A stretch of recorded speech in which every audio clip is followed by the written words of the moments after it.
சென்னை மின்சார ரயிலில் படியில் தொங்கிக் கொண்டு சாகசத்தில் ஈடுபடும் புள்ளிங்கோக்களின் அட்டகாசம் மீண்டும் ஆரம்பித்துள்ளது.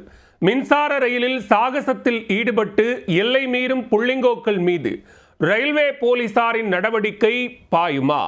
சென்னை மின்சார ரயிலில் வௌவாலை போல தொற்றிக்கொண்டு சாகசம் என்ற பெயரில் யமனுக்கு லட்டர் போடும் புள்ளிங்கோக்கள் ரயில்வே போலீசாரின் கெடுபிடியால் சில காலம் இறக்கையை மூடி சத்தமில்லாமல் கிடந்தனர்.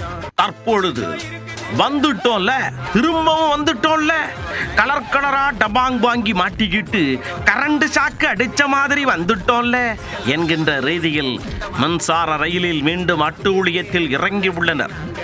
காலை பெப்பர பேவென்று பிளந்து ரயிலுக்கும் ரயில் டிராக்கிற்கும் நடுவே சாகசத்தில் ஈடுபட்டு எல்லை மீறிய ஸ்மால் புள்ளிங்கோக்களும் யமனுக்கு லட்டர் போட்ட சம்பவமும் நடந்தது என்ன?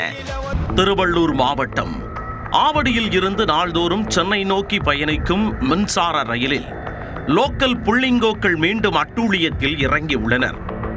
ரயிலில் படியில் தொங்கியபடி கால்களை நடைமேடையில் தேய்த்துக் கொண்டே பயணிகளை அச்சுறுத்தும் வகையில் அடாவடியில் ஈடுபட்டுள்ளனர்.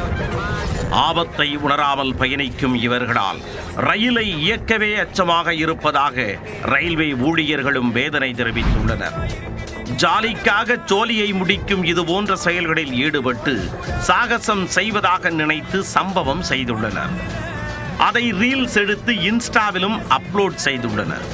சாகசத்தில் ஈடுபட்டு சாவுக்கு பயத்தை காட்டுவதாக நினைத்து எல்லை மீறும் புள்ளிங்கோக்கள் மீது ரயில்வே போலீசார் உரிய நடவடிக்கை எடுத்தால் மட்டுமே இவர்களின் அட்டகாசம் கட்டுப்படுத்தப்படும்.